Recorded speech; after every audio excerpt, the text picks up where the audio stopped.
گرجستان کی تقسیم نے شاپور ذوالقطاف کو غم و غصے میں مبتلا کر دیا تھا۔ ایک لشکر جلیل جمع کر کے اس نے اپنی سرحد عبور کی اور روم کے شہر واگا بنتا پر چڑھائی کر دی۔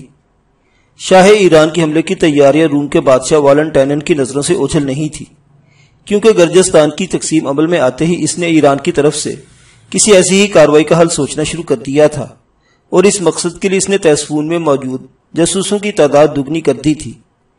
اسے شہنشاہ فارس کی تیاریوں کی خبریں تسلسل سے ملتی رہی، یہاں تک کہ اسے فارسی لشکر کے کوچ کے بارے میں پتہ چلا۔ شاپور کا لشکر کا رخ دیکھتے ہی والنٹینن نے اپنی پوری جمعیت اسے روکنے کے لیے اکٹھی کر لی تھی۔ جو ہی شاپور نے واگا بنتا کی فصیل پر حملہ بولا، والنٹینن نے پوری قوت سے دفاع کیا اور پھر فصیل سے باہر نکل کر ایرانی سپاہ پر جوابی حملہ کر دیا۔ گھمسان کا رن پڑا۔ شکست کی ذلت شاپور ذوالقطاف کی قسمت میں لکھی تھی۔ شاپور کو پسپا ہونا پڑا۔ ایرانی لشکر کی پس قدمی اس وقت رومی ان کا پیچھا کر سکتے تھے، لیکن والنٹینن نے ایسا نہ کیا، کیونکہ ایرانی لشکر کی کثرت نے اسے ایسا کرنے کا حوصلہ نہیں دیا تھا۔ شاپور اپنے مقصد میں ناکام ہو کر واپس تیسفون لوٹ آیا۔ واپسی کے ساتھ ہی سکندر کو بہرام کے لوٹ آنے کی خبر ملی۔ رات کو بہرام اس کے سامنے بیٹھا سفر کی تفصیلات سے آگاہ کر رہا تھا۔ سکندر خاموشی سے سب کچھ سنتا رہا۔ اختتام پر وہ خود کلامی انداز میں بڑبڑایا، تو وہ یشکر بن شریک ہے، بنو جساسا کا سردار۔ اس کی خود کلامی کو استفسار جانتے ہوئے بہرام نے مؤدب انداز میں سر ہلایا۔ جی محترم سالار۔ سکندر پھیکی مسکراہٹ سے بولا۔ بلا شک و شبہ اس کی ذہانت ظاہر کرتی تھی کہ اس کی رگوں میں کسی اعلیٰ نسب سردار کا خون دوڑ رہا ہے۔ اس نے وعدہ کیا تھا کہ قبیلے کے مسائل سے سبکدوش ہو کر آپ سے ملنے ضرور آئے گا۔ بہرام نے اس کی ڈھارس بندھائی۔ ایک سردار کبھی وعدہ خلافی نہیں کرتا، لیکن میں نہیں جانتا کہ بنو جساسا کے مسائل سے وہ کب تک نبٹ پائے گا۔ سکندر نے اداسی چھپانے کی کوشش نہیں کی تھی۔ بہرام نے مشورہ دیا، محترم سالار وقت نکال کر خود بھی وہاں تشریف لے جا سکتے ہیں۔ سکندر نے نفی میں سر ہلایا۔ میں خداوند فارس کو خفا کرنے کی ہمت نہیں کر سکتا۔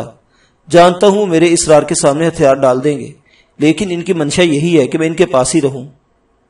بہرام نے خلوص بھرے لہجے میں پوچھا، میرے لائق کیا حکم ہے؟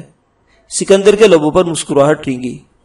تم فی الحال ہماری بیٹی سبرینا کے ساتھ وقت گزارو، کیونکہ جلد ہی شہنشاہ معظم روم کی خبر لینے نکلیں گے۔ جب تک گرجستان پر حضور والا کا تسلط بحال نہیں ہو جاتا، وہ نچلے نہیں بیٹھیں گے۔ اور بہرام اجازت لے کر نکل آیا۔ وہ دوپہر کے وقت سایہ دار درخت کے نیچے آرام کے لیے رکے تھے۔ دھوپ میں پہلے والی شدت تو مفقود تھی، لیکن پھر بھی اتنی تمازت بہرحال موجود تھی کہ انہیں پسینہ آ جائے۔ تبھی سائے کا مانگ کر کتیلا نے اس کی دھار پر ہاتھ پھیرتے ہوئے تعریفی لہجے میں کہنے لگی، تمہاری تلوار ملکہ کتیلا کو پسند آئی ہے۔ کسی بھی شمشیر زن سے بعید تھا کہ وہ سائکہ کو دیکھتے ہوئے کے بعد اس کی تعریف نہ کرتا، اور کتیلا جیسی ماہر شمشیر زن تو یوں بھی اچھی تلواروں کی دیوانی تھی۔ اس نے پہلی بار یشکر سے تعلق رکھنے والی کسی چیز کی تعریف کی تھی۔ یشکر نے فخریہ لہجے میں کہا، جانتی ہو یہ تلوار سلطنت ساسان کے بانی اردشیر بن بابک بن ساسان کے دادا یعنی ساسان کی ہے۔ شہنشاہ معظم اردشیر بن بابک نے بطور انعام میرے منہ بولے باپ کے پردادا جان کے دادا محترم کے حوالے کی تھی۔ یہ ان کے خاندان کے بہترین شمشیر زن کو وراثت میں ملتی رہی، یہاں تک کہ سکندر بابا نے اپنی اولاد نہ ہونے کے باعث میرے حوالے کر دی۔ آج تک ملکہ کتیلا نے کسی سے کچھ نہیں مانگا۔ تلوار اس کی جانب واپس بڑھاتے ہوئے اس نے دلی خواہش کا اظہار کیا، لڑکی ہونے کے باوجود تم اس قابل ہو کہ سائکہ تمہیں تحفے میں پیش کی جائے، مگر افسوس کہ میرے پاس اختیار نہیں رہا۔ وہ پھیکے انداز میں مسکرائی۔ ملکہ کتیلا جانتی ہے ایسی تلوار سے دستبردار ہونا ایک شمشیر زن کے لیے ممکن نہیں ہے۔ یشکر نے افسوس بھرے انداز میں سر ہلایا۔ تمہاری سمجھ میں میرا انکار آیا ہی نہیں ہے۔ وہ تلخی سے بولی، انکار کسی مجبوری کو بنیاد بنا کر کیا جاتا ہے، اور ملکہ کتیلا کو مجبوریوں سے نفرت ہے۔ کہا نہ اس پر کسی اور کا تصرف ہے۔ کتیلا نے منہ بنایا، تمہاری چیز پر کسی کا تصرف ہو سکتا ہے؟ یشکر صفائی پیش کرتا ہوا بولا، سردار زادی بادیہ کو حق مہر میں دی تھی کہ اس سے قیمتی کوئی چیز میرے پاس موجود نہیں تھی۔ تم اس کا نام لے کر شاید ملکہ کتیلا کو چڑھانا چاہتے ہو۔ درخت کے تنے سے ٹیک لگاتے ہوئے اس نے آنکھیں بند کر لی۔ یشکر کو حیرت کا جھٹکا لگا تھا۔ اس کے وہم و گمان میں بھی نہیں تھا کہ کتیلا کوئی ایسی بات کرے گی۔ وہ حیرانی کو روک نہیں سکا تھا۔ میری سمجھ میں تمہارا چڑھنا نہیں آیا۔ وہ آنکھیں کھولے بغیر سادگی سے بولی، تم اچھی طرح جانتے ہو کہ ملکہ قتیلہ بادیہ کو پسند نہیں کرتی، اس کا نام لینا چڑانا ہی ہوا نا۔ یشکر کے لبوں پر تبسم نمودار ہوا۔ 2 قبیلوں کی سردار، ماہر شمشیر زن، فہم و ذکا کی قتیلہ اس معاملے میں نابالغ بچی جتنی سوچ رکھتی تھی۔ اسے معلوم ہی نہیں تھا کہ کسی مرد کی بیوی سے چڑنے کا مطلب مذکورہ مرد کی محبت کا اعتراف کرنے کے مترادف تھا، مگر یشکر جانتا تھا کہ ایسی کوئی بات جنگجو حسینہ کے وہم و گمان میں بھی نہیں تھی۔ تمر کھاؤ۔ یشکر نے توشادان سے خشک کھجوریں نکال کر اسے دعوت دی۔ وہ اٹھ بیٹھی۔ رشاقہ کیسی ہے؟ ایک کھجور منہ میں ڈالتے ہوئے اس نے وہ سوال کیا جس کی توقع یشکر کافی دیر سے کر رہا تھا۔ تمہاری جدائی محسوس کر رہی ہے، میرے ساتھ بنو ترید آنا چاہتی تھی لیکن وہاں اس کی زیادہ ضرورت تھی، تبھی روک دیا۔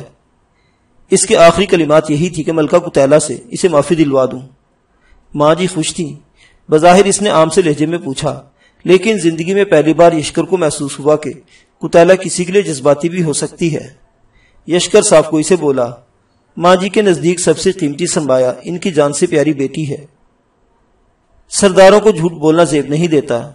کھجور کی گٹلی دائیں ہاتھ کی شہادت کی انگلی اور انگوٹھے میں تھام کر اس نے ریت پر چلتے ایک چونٹے پر نشانہ سادھا اور ہاتھ کو ہلکے سے جھٹک کر گٹلی اس پر داغ دی۔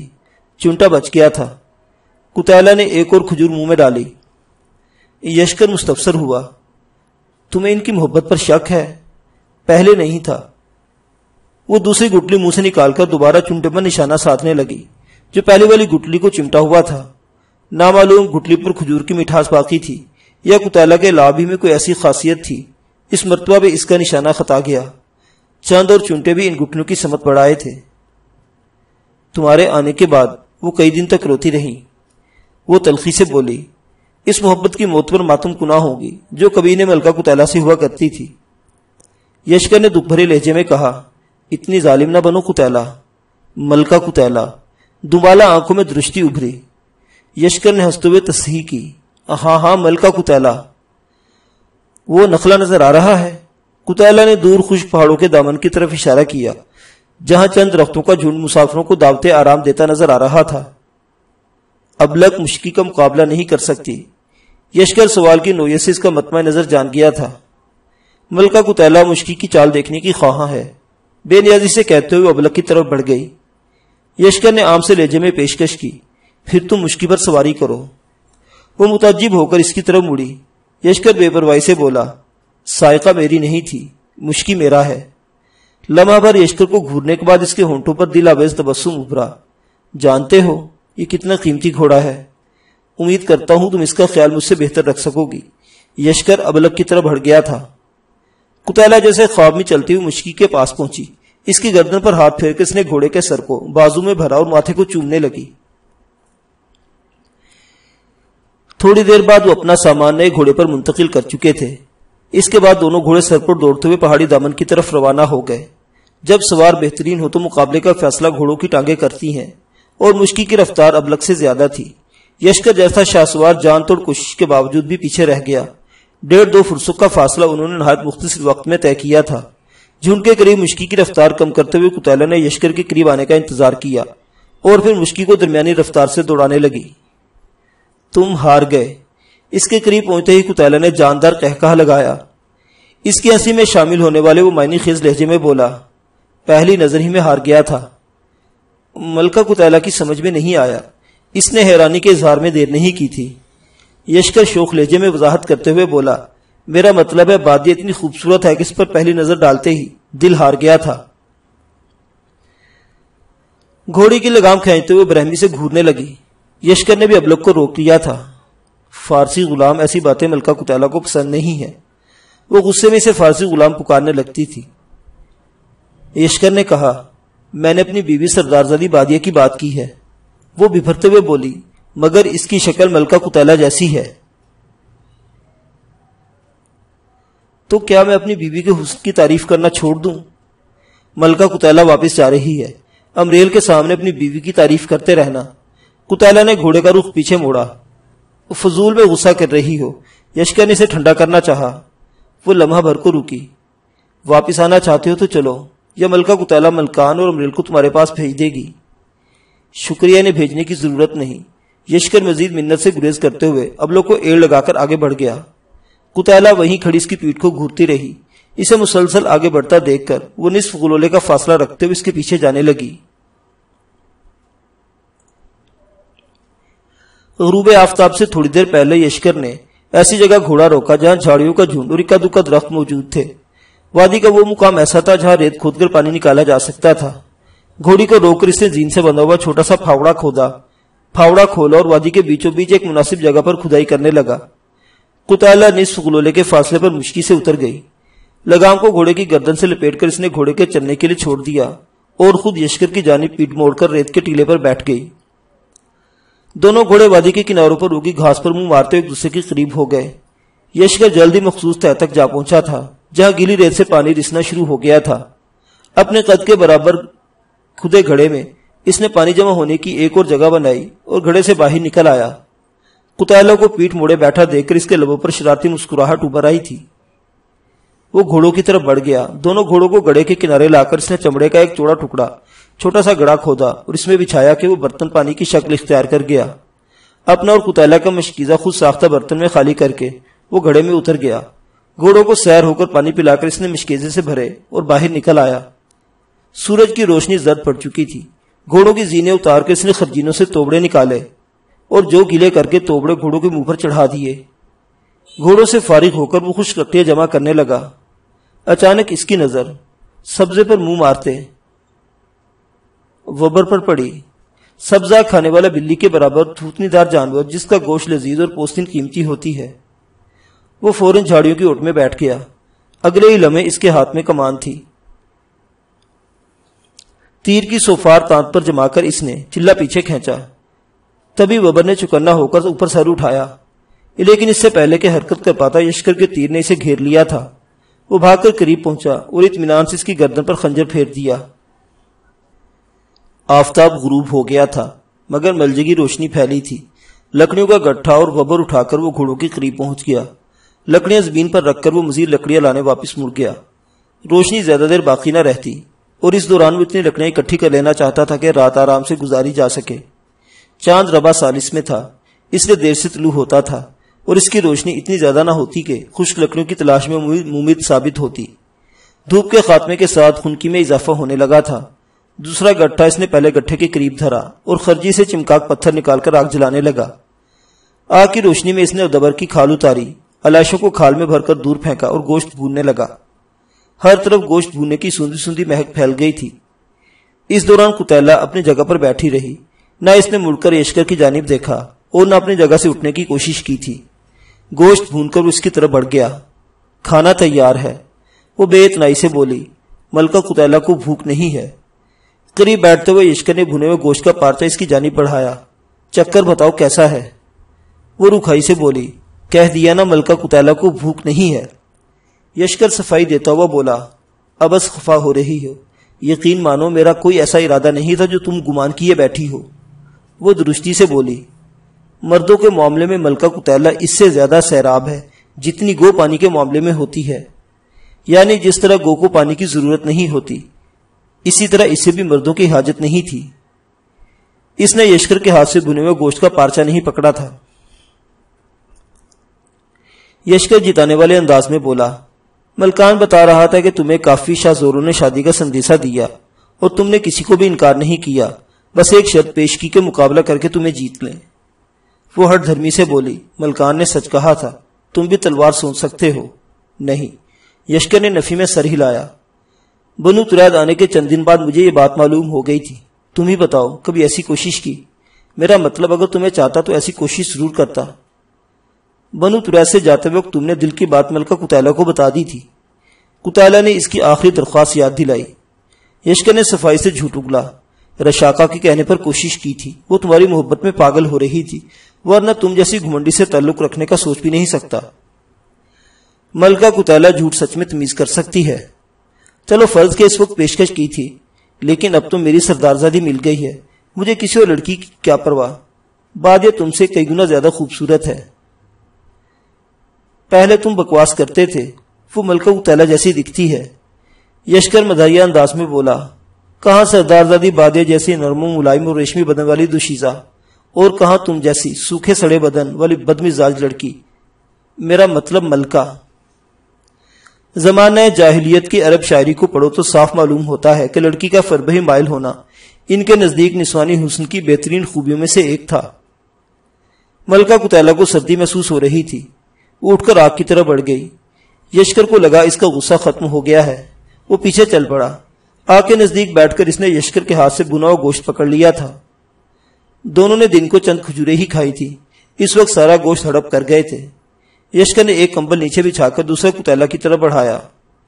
ہمارے پاس 2 ہی کمبل تھے۔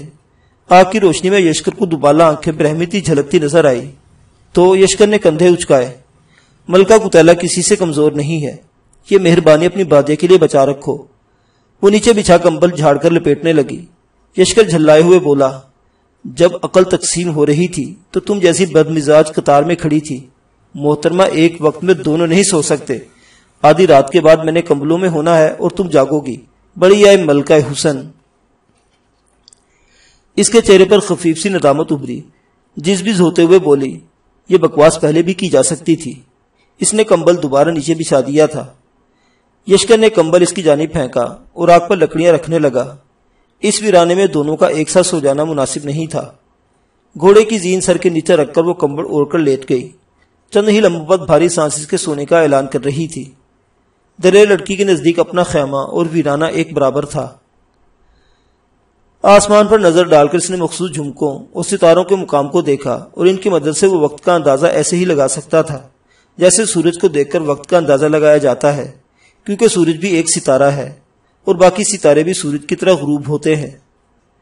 دور کہیں گیدڑوں کی منحوس آوازیں سنائی دے رہی تھی۔ ستاروں کا سفر جاری تھا۔ چاند اپنی ذمہ داریاں سنبھالنے اب تک نہیں نکلا تھا۔ اس کے احساس کانوں میں ہلکی گراہٹیں پہنچی جو مردار خور جانوروں کی تھی۔ وہ دوبر کی لالاشوں پر دانت نکوس رہے تھے۔ یشکر ایک جلتی ہوئی لکڑی اٹھا کر کھڑا ہوا۔ گراہٹوں کا تبادلہ کرنے والے بہادر بھاگ کھڑے ہوئے تھے۔ وہ بیٹھ گیا۔ خنکی میں اضافہ ہو گیا تھا۔ صحرا کی ریت گرم جلدی ہوتی ہے تو ٹھنڈا ہونے میں بھی دیر نہیں لگاتی۔ اگر آگ نہ جلائی ہوتی تو قتیلہ کو آرام سے لیٹنا مشکل ہو جاتا۔ خنکی میں اضافہ ہو گیا تھا۔ وہ داہنی کروٹ پر لیٹی تھی، ہلکی سی بڑبڑاہٹ کے ساتھ سیدھی ہوئی اور چہرے سے کمبل اتار دیا۔ اس کا زین پر ٹکا ہوا سر اتنا بلند ضرور تھا کہ یشکر کو ملی چہرہ آسانی سے نظر آ رہا تھا۔ آگ کی لپٹوں نے یشکر کو دعوت نظارہ دی۔ بادیہ کا معصوم و موہنا چہرہ سامنے ہی تھا۔ وہ بنو جساسہ میں تھی لیکن اپنی صورت یشکر کے پاس بھیج دی تھی۔ اگر قتیلہ نہ بھی ہوتی تو یشکر اپنی بادیہ کو تصور کی آنکھ سے دیکھ سکتا تھا، لیکن اس وقت تو گویا وہ جیتی جاگتی سامنے لیٹی تھی۔ سوال ہی پیدا نہیں ہوتا تھا کہ وہ اس نظارے سے نظریں پھیرنے کی کوشش کرتا۔ دوبالا آنکھوں کو گھنی پلکوں کے جھالر نے مقدس صحیفے کی طرح ڈھانپا ہوا تھا۔ سیاہ گھنے گیسو قصابہ کی قید میں تھے۔ پنکھڑیا لبوں پر ہلکا سا تبسم ابھرا جو لمحہ بھر بعد موضوم ہو گیا تھا۔ یشکر زیادہ دیر اس نظارے سے محظوظ نہیں ہو سکا تھا۔ ہلکے سے بڑبڑا کر اس نے دوبارہ کروٹ تبدیل کی اور چاند کمبل میں غروب ہو گیا۔ شاید اسے سردی محسوس ہو رہی تھی۔ آسمان کے چاند نے بھی مشرق سے سر ابھارا۔ اندھیرے میں تھوڑی کمی ہو گئی تھی۔ یشکر نے زین کو آگ کے قریب کھسکا کر ٹیک لگائی اور پاؤں پسار لیے۔ دن بھر گھوڑے کی پیٹھ پر بیٹھے رہنے کے باوجود اتنی تھکن محسوس نہیں کر رہا تھا کہ نیند سے شکست کھا جاتا۔ اس کی آنکھیں ستاروں کا جائزہ لینے کو اٹھی۔ دب اصغر کے 2 ستارے مغرب کی جانب جھک کر آدھی رات بیت جانے کا اعلان کر رہے تھے۔ قتیلہ بے سود لیٹی تھی۔ وہ اسے جگانے کا ارادہ مؤخر کر کے آگے کا لاہ عمل سوچنے لگا۔ رات 3/4 بیت چکی تھی جب قسم کھاتے ہوئے قتیلہ نے آنکھیں کھول دی۔ ایک نگاہ آسمان پر ڈال کر وہ یشکر کی طرف متوجہ ہوئی۔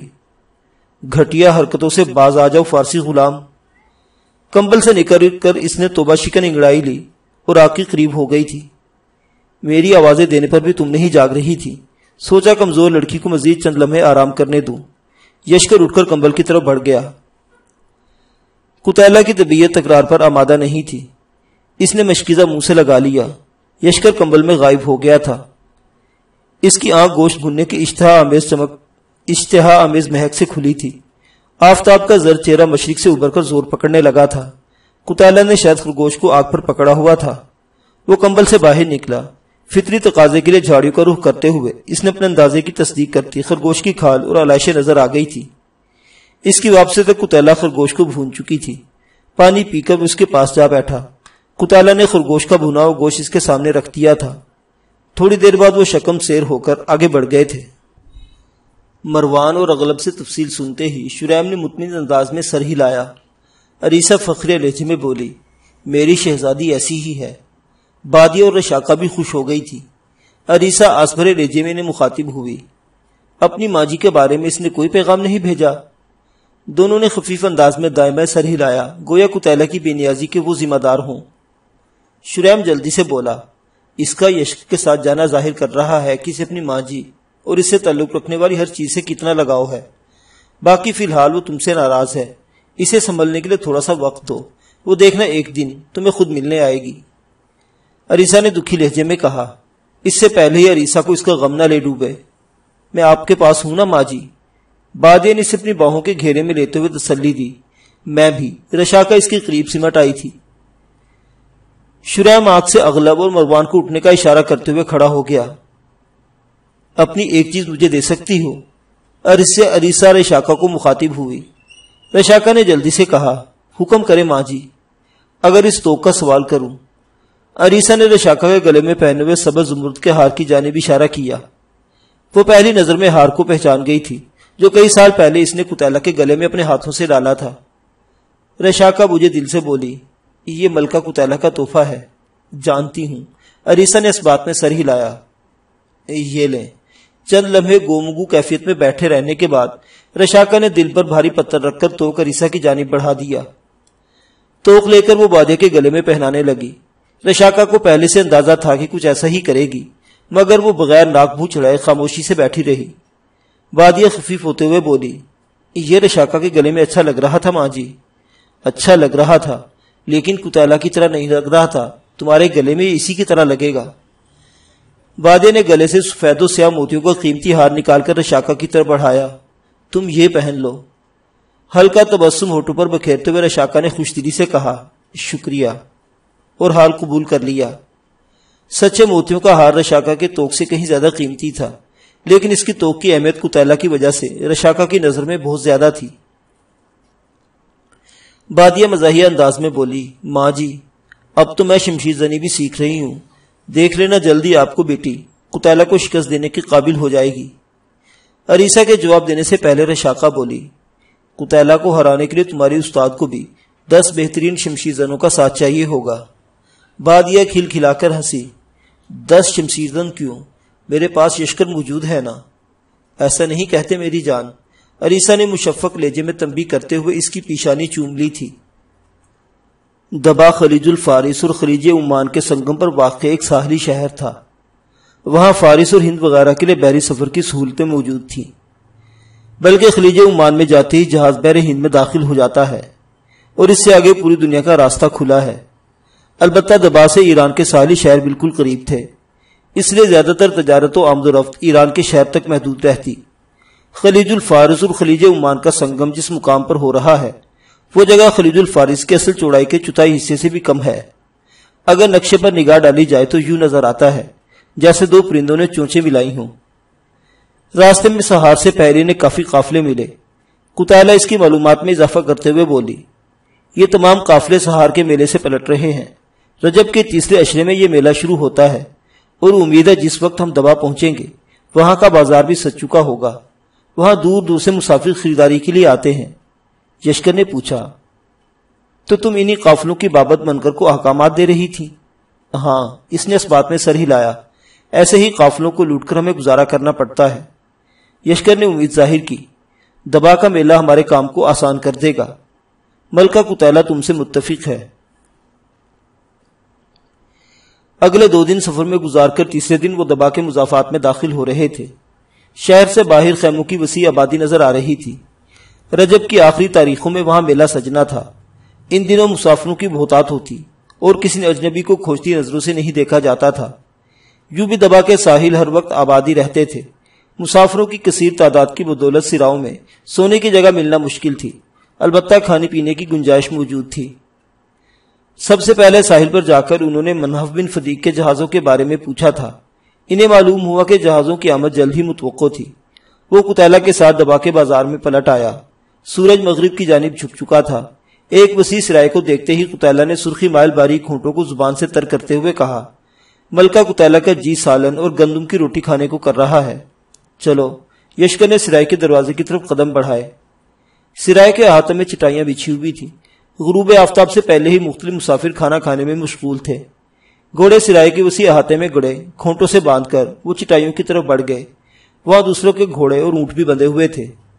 وہ ایک خالی چٹائی پر بیٹھ کے مختلف عمر کے غلام مسافروں کے سامنے کھانے کے برتن رکھ رہے تھے۔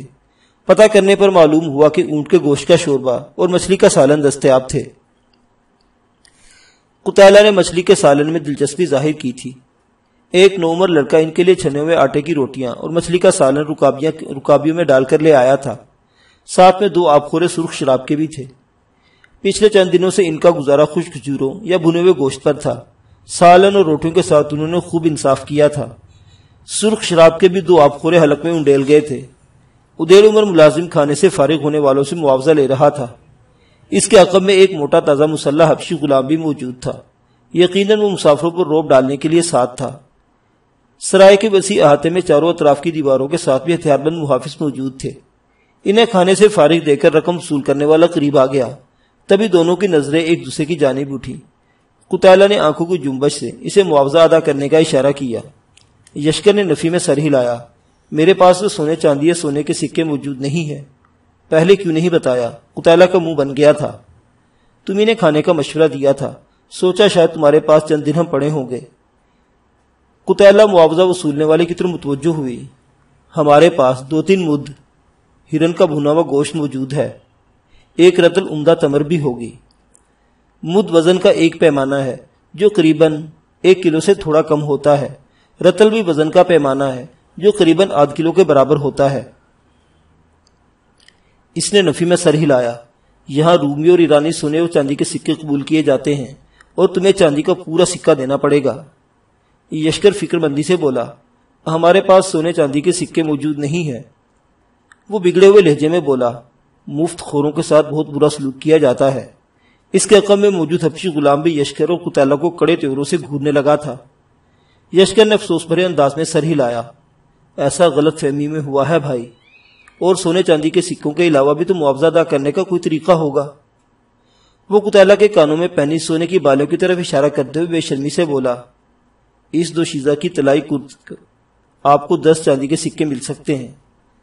قتیلہ بگڑ کر بولی، ہنسنے کے لیے تمہیں ملکہ قتیلہ ہی ملی ہے؟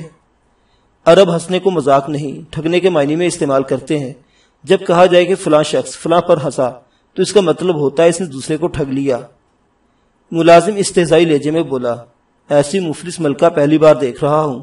بہرحال طلائی کرت نہیں اتارنا تو تمہیں 1 گھوڑے سے ہاتھ دھونا پڑیں گے۔ بے شک چاندی کے 10 سکے بھی لے لینا، اس طرح 10 دن آرام سے کھانا کھا سکو گے۔ کسی کی جرت کے ملکہ قتیلہ کی مشکی کو ہاتھ لگائے۔ قتیلہ بھڑک اٹھی تھی۔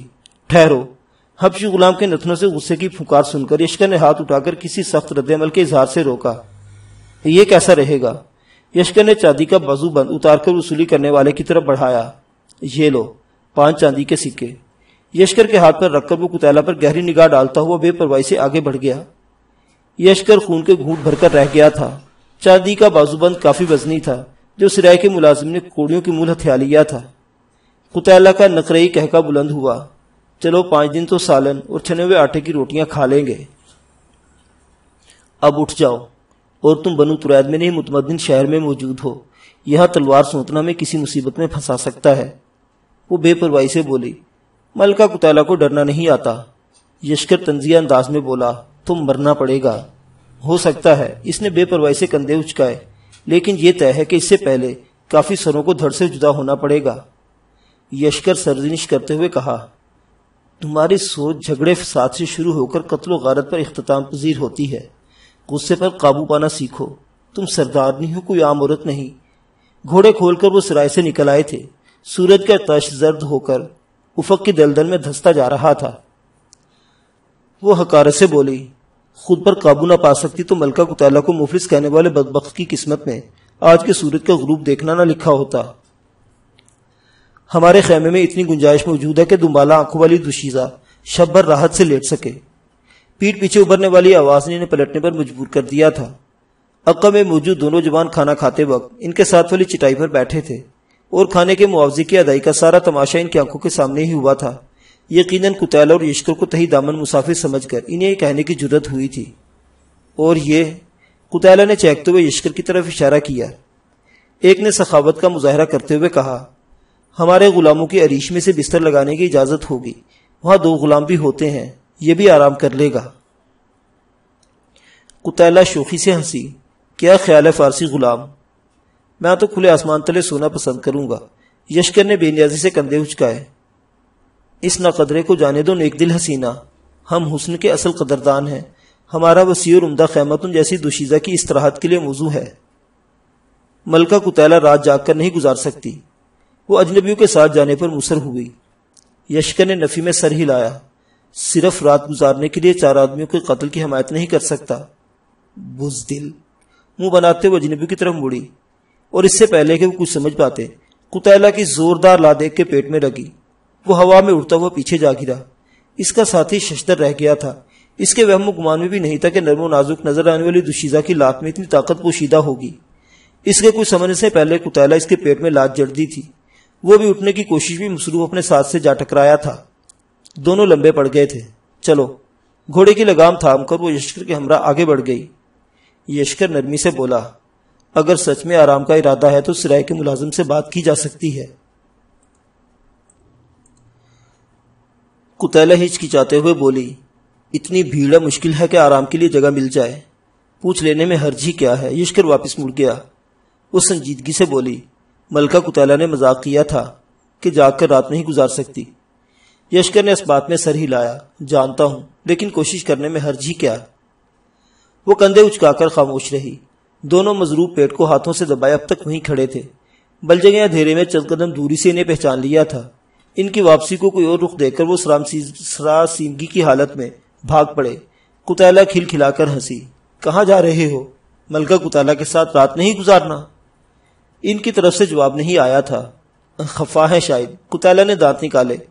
یشکر نے تبصرہ کرنے کی ضرورت محسوس نہیں کی تھی۔ سرائے میں داخل ہو کر اس نے قتیلہ کو احاطے میں رکنے کا اشارہ کیا اور برآمدے کی طرف بڑھ گیا۔ لمحہ بھر بعد وہ معاوضہ وصولنے والے شخص کو روک کر اپنا مسئلہ بتا رہا تھا۔ دوستانہ فضا قائم کرنے کے لیے یشکر نے اپنا نام بتا کر اس کا نام پوچھنا بھی ضروری سمجھا تھا۔ مخاشن بن ارفجا نام بتا کر اس نے محتاط انداز میں دائیں بائیں دیکھا اور یشکر کو کونی سے پکڑ کر ایک طرف لے گیا۔ اکیلے ہو یا غزال کی سیاکھوں والی بھی ساتھ ہے؟ جی دونوں۔ وہ مشکل غصے پر قابو پاتے ہوئے اس نے اس بات میں سر ہلایا۔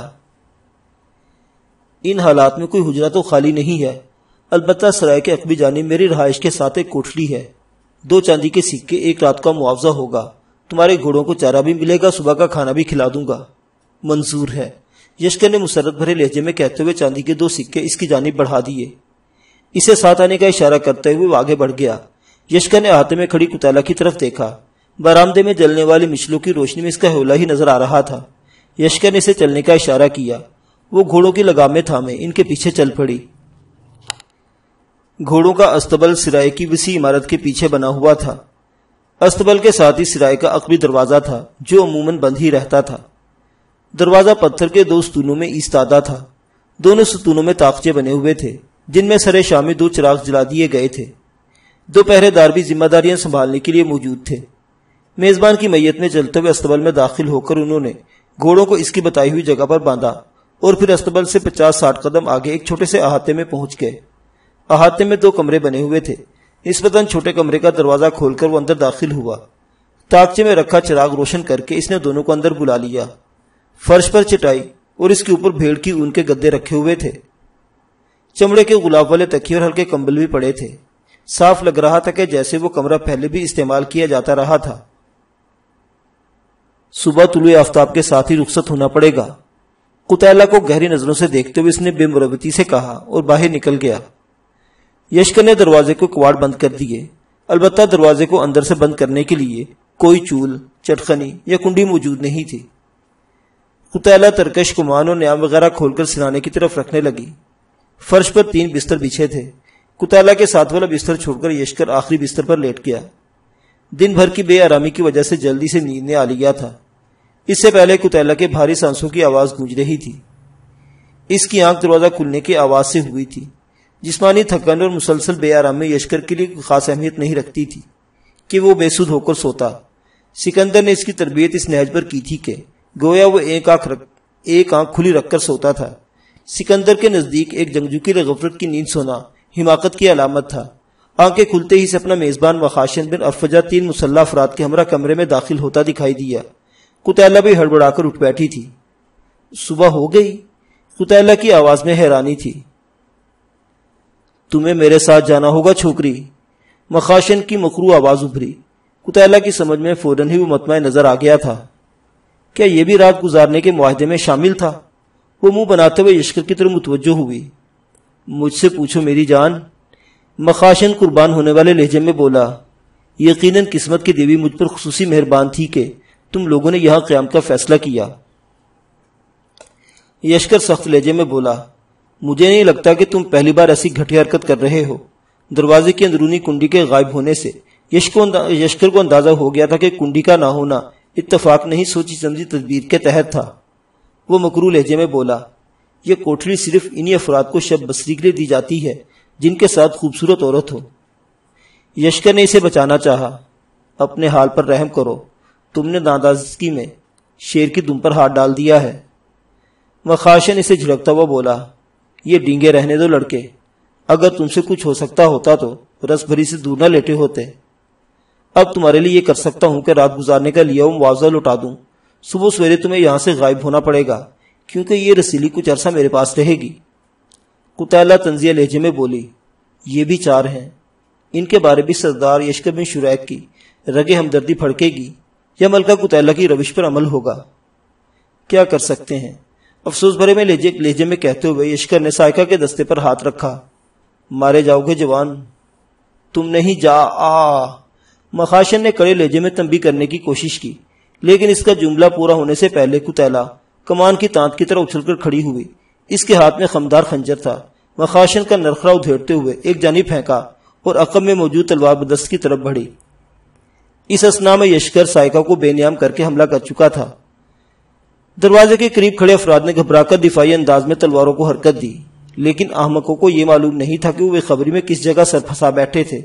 لمحہ بھر بعد ہی وہ چاروں اجسام اذیت سے تڑپ رہے تھے۔ وار کرنے والے ایسے ماہر تھے کہ مقتولوں کے حلق سے خرخراہٹ کے علاوہ کچھ برآمد نہیں ہو پا رہا تھا۔ صرف رات گزارنے کے لیے 4 آدمیوں کے قتل کی حمایت میں نہیں کر سکتا۔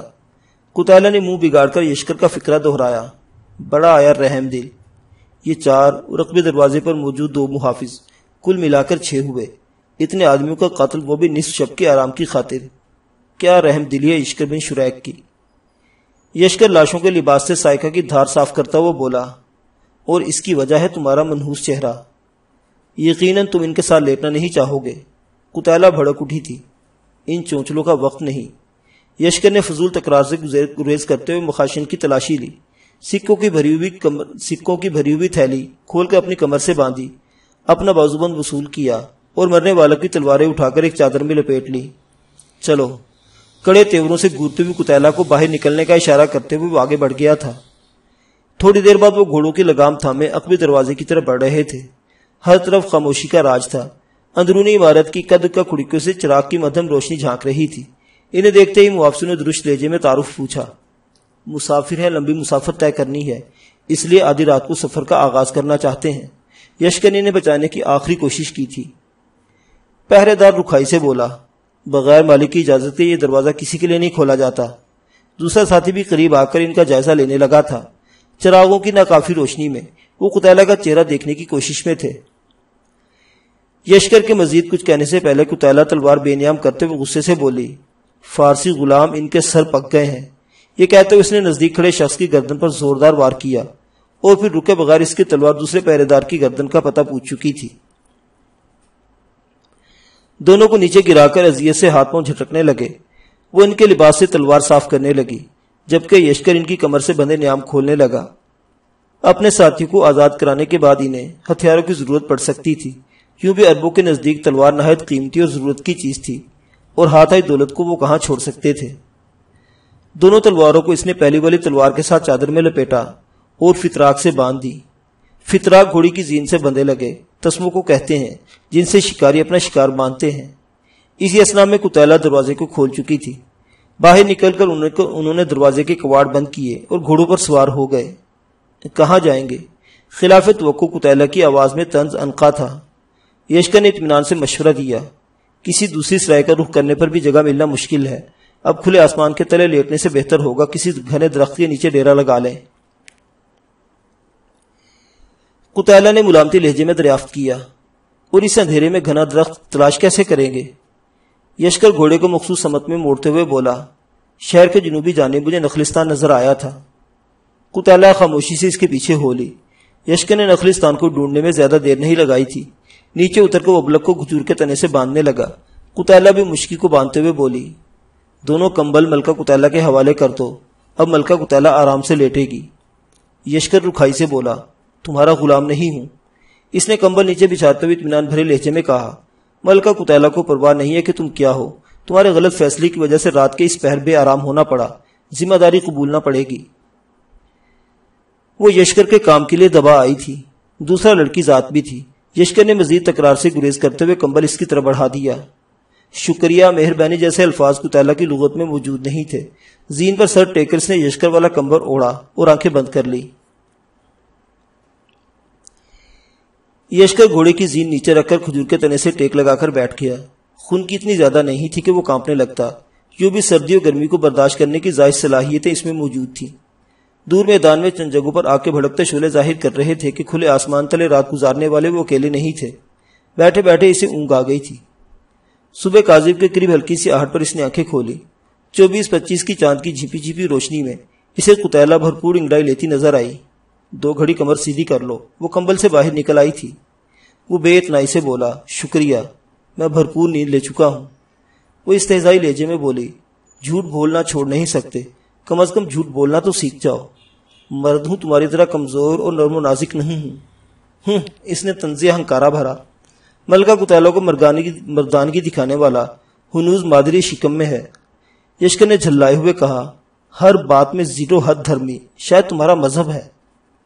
وہ اکھڑ پن سے بولی، ملکہ قتیلہ احسان لینے کی عادی نہیں ہے فارسی غلام۔ یشکر اس کی فطرت سے اچھی طرح واقف تھا۔ وہ لڑکی ہونے کا فائدہ اٹھانے کے بالکل خلاف تھی۔ اسے مردوں سے نیچا ہونا گوارا نہیں تھا۔ یشکر نرمی سے سمجھانے کی کوشش کرتا تو وہ ہتے سے اکھڑ جانا تھا۔ یشکر کی نوازشیتوں یوں بھی اس کی آنکھوں میں کھٹکتی تھی۔ وہ اصرار کیے بغیر بستر کی طرف بڑھ گیا۔ قتیلہ بالکل اسی کے انداز میں زین پر نشست سنبھالتے ہوئے درخت سے ٹیک لگا کر بیٹھ گئی تھی۔ معزز سامعین حضرات، یہ دلچسپ ترین داستان ابھی جاری ہے۔ بقیہ واقعات اگلی قسط میں۔ دیکھتے رہیے ناولستان، اسلامی اور تاریخی کہانیوں کا مرکز۔ اللہ حافظ۔